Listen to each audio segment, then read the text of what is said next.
But just think of what that is. $5 billion a day we're losing on trade. And we were very tough with China, as you know. We put 145% tariff on. Nobody's ever heard of such a thing. China, $1 trillion. That means we're not losing $1 trillion when we go cold turkey because we're not doing business with them right now. And we've essentially cut off trade relationships by putting that much of a tariff on. And that's okay. We've gone cold turkey. That means that we're not losing. You know, we lost $1 trillion to... Did Trump just claim he had the best border we've ever had with a straight face? The same border where his own administration's numbers showed record-breaking crossings. This video breaks down the moment Trump's fantasy world collided with reality on national TV. And trust me, the crash was spectacular. His meltdown afterward proves what happens when his alternative facts meet actual journalism. Hey, do us a favor, hit that subscribe button. We know you want to. Go ahead, we'll wait. All right, appreciate it. Now back to the video, so here's the juicy part. I want to start on the economy, sir, which obviously the biggest issue for voters. We got new numbers today, better than expected job numbers. Much better. We lost $5 to $6 billion a day with Biden. $5 to $6 billion. And I've got that down to a great number right now in a record time. You know, we're talking about 100 days. Is this now your economy, sir? Well, I think certain aspects of it are. Costs are. I was able to get down the costs, but even that, it takes a while to get them down, but we got them down good.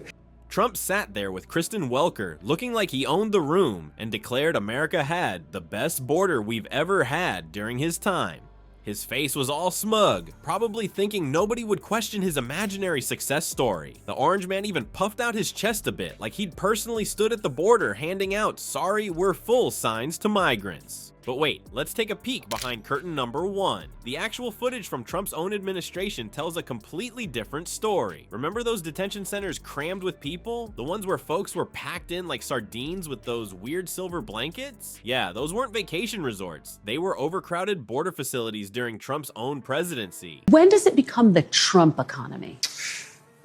It partially is right now. And I really mean this. I think the good parts are the Trump economy and the bad parts are the Biden economy because he's done a terrible job. He did a terrible job on everything. But the stock market, look at what's happened in the last short period of time. Didn't it have 9 or 10 days in a row or 11 days where it's gone up? Do you take responsibility when it drops? Ultimately, I take responsibility for everything, but I've only just been here for a little more than 3 months. The numbers don't lie, even if Trump does. His administration's own report showed record-breaking border crossings. That's right, the same administration claiming best border ever was quietly documenting historic numbers of people crossing that supposedly fantastic border. It's like Trump lives in a parallel universe where facts are optional and reality is whatever comes out of his mouth. Trump saying he had the best border ever is exactly like saying the Titanic had the most successful voyage ever. If you just ignore all that inconvenient ice and the whole sinking thing. Minor details, right? Just like those pesky immigration statistics are minor details to Trump's fantasy border narrative. You gotta picture Trump wearing a sombrero, desperately trying to stack Jenga blocks into a wall that keeps falling over. It's the best wall, a perfect wall, he'd say, while blocks tumble around him. That's basically what his border policy was. A wobbly tower of claims that collapsed when touched by the gentle breeze of facts. But sir, you acknowledge when you announced your tariffs, for example, the stock market dropped. It's been volatile. It has since gone up. It is, do you take responsibility Look at for today, that?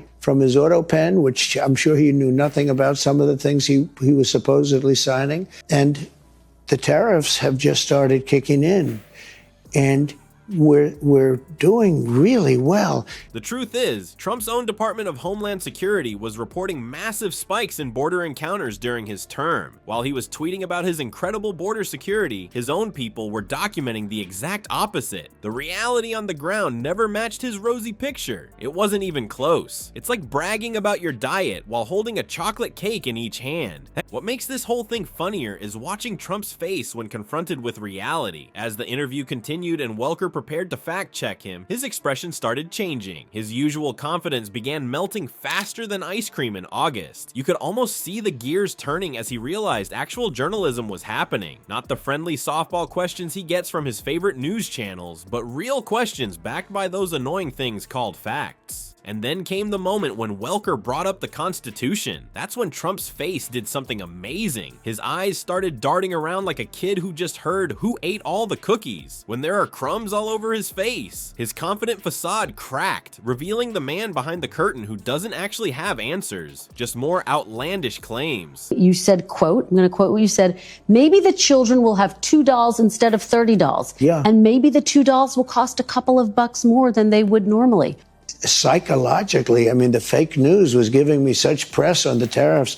The tariffs are going to make us rich. We're going to be a very rich country. Are you saying that your tariffs will cause some prices to go up? No, I think the tariffs are going to be great for us because it's going to make us rich. You know someone's uncomfortable when they suddenly can't maintain eye contact. Trump's eyes were doing more traveling than his private jet, looking everywhere except at the person asking the questions. It's the universal tell of someone who knows they've been caught in a lie but is still trying to figure out how to double down on it. The whole border segment was a masterclass in watching someone's alternate reality collide with actual facts. It's like watching someone insist the Earth is flat while being shown pictures from space. No matter how much evidence piles up, they just keep pointing at the horizon saying, "See, looks flat to me." Trump's border fantasy was a house of cards built on quicksand during an earthquake. It was never going to stand up to even the mildest scrutiny, but the real comedy was watching him try to maintain the illusion even as it crumbled around him. The more the facts contradicted him, the louder and more insistent he became. The classic response of someone who thinks volume can replace accuracy. But the border fantasy was just the appetizer. If you thought his immigration claims were divorced from reality, wait till you see what happened when they asked about the economy. That's when Trump really started throwing numbers around like confetti at a parade. Big, impressive, completely made up numbers that would make even the best fiction writers jealous. The economy segment was where Trump really let his imagination run wild. You know that kid who claims his dad invented pizza? Trump's like that with the stock market. When markets go up, it's the Trump effect. When they go down, oh, that's all Biden's fault. How convenient. There's this beautiful moment when Trump sits there explaining how the stock market spiked because I was elected president and how it spiked because they see what I'm going to do. Meanwhile, he's doing this weird thing with his hands. It's like jazz hands meet swan dive, flapping around like he's trying to conduct an invisible orchestra. The more he talks about the economy, the more his hands move. Maybe his fingers are running away from his facts. The funniest part is watching Trump explain how the market works while actual economic experts scratch their heads. He's sitting there saying his tariffs are working out better than we anticipated, while the rest of the world is thinking, who's we, buddy? Presidents don't control the stock market like it's a video game. It's not a joystick you wiggle to make the numbers go up, but in Trump's head, he's the market whisperer. If you put Trump's economic claims next to actual economic data from his presidency, you'd think they were from different planets. It's like someone claiming they bench press 500 pounds while struggling to lift a gallon of milk. The numbers just don't match the story, but that's Trump's special skill, telling you it's sunny while you're getting soaked in the rain. Trump takes credit for the economy the same way a rooster takes credit for the sunrise. He crows a lot, struts around, and genuinely believes the sun came up because he made some noise. Meanwhile, the sun's up there thinking, I've been doing this for billions of years, but sure, take the credit. Gene Sperling, who worked for both Obama and Clinton, called Trump's tariff policies the worst self-inflicted wound in US economic history. That's not some random Twitter troll. That's a guy who knows his economic stuff. Sperling didn't hold back, saying Trump's approach wasn't just bad, but careless, reckless, destructive. When you've got economic experts using those kinds of words, maybe it's time to reconsider your "I'm an economic genius" routine. The markets didn't exactly throw a party when Trump announced his tariffs either. CNBC's John Fort called it a major implosion and said it was worse than the worst case scenario. That's not the kind of review you want for your economic policies. It's like getting 1 star on Yelp, but for running a country. When Trump announced tariffs, the market responded with what can only be described as a sad trombone sound. Wah wah wah. Trump's Truth Social feed tells the whole story of how he views economics. On April 2nd, he posted in all caps because nothing says calm and rational like screaming in text. The economy is terrible and inflation has totally destroyed the buying power of the consumer. The only thing that is keeping the economy alive is the fumes of what we accomplished during the Trump administration. So the bad stuff is Biden's fault, but anything good is just leftover Trump magic still working its miracles. That's like taking credit for your ex's promotion 3 years after you broke up. They're only successful because I taught them how to use Excel that one time. When the interview got heated about his border claims, Trump's hands really went into overdrive. They started flapping like he was trying to take flight from reality. His fingers were moving so fast they almost blurred on camera. Maybe he thought if he moved his hands quickly enough, he could hypnotize viewers into forgetting the question. You're getting sleepy. You won't remember I'm avoiding the question. When I snap my fingers, you'll believe I had the best economy ever. You can almost see his brain short-circuiting, his I'm in control facade cracks, and suddenly he's all gestures and no substance. It's like watching someone try to explain why they were late to work, but the real reason is they overslept, so they make up an elaborate story about helping an elderly person cross the street and saving a puppy from a tree, and the more they talk, the more ridiculous it gets. But if you thought his economic meltdown was something, wait till you see what happened when they asked him about upholding the Constitution. Let me tell you, that's when things got really interesting. Trump's reaction to constitutional questions makes his economic fairy tales look tame by comparison. It's like watching someone get asked about their diet while they're currently eating a cake. You want to see Trump squirm?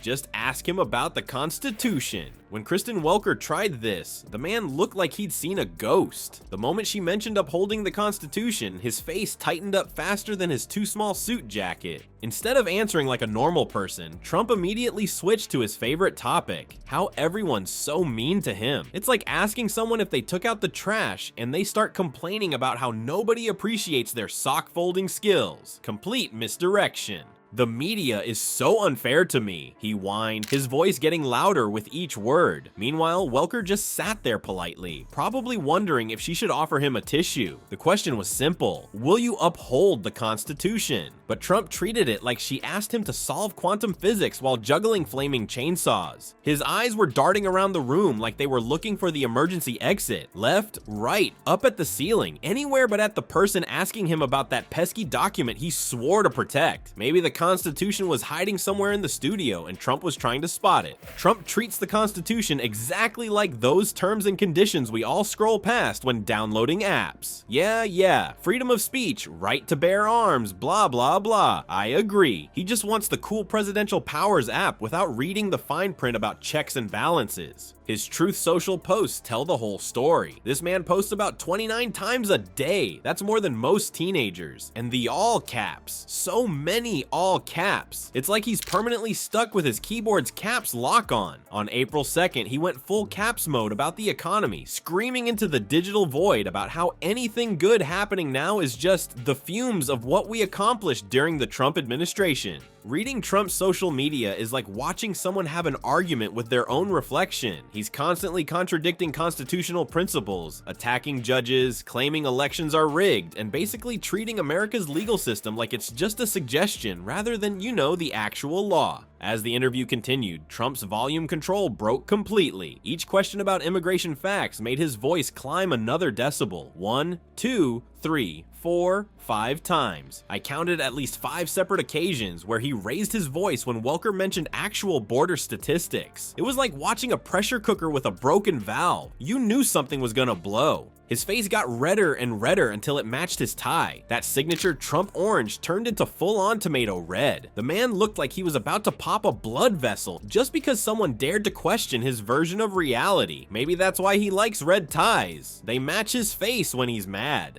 The funny thing about Trump getting angry at constitutional questions is that he's supposed to be its biggest defender. It's like a firefighter getting upset when you ask them about putting out fires. How dare you ask me about my literal job description?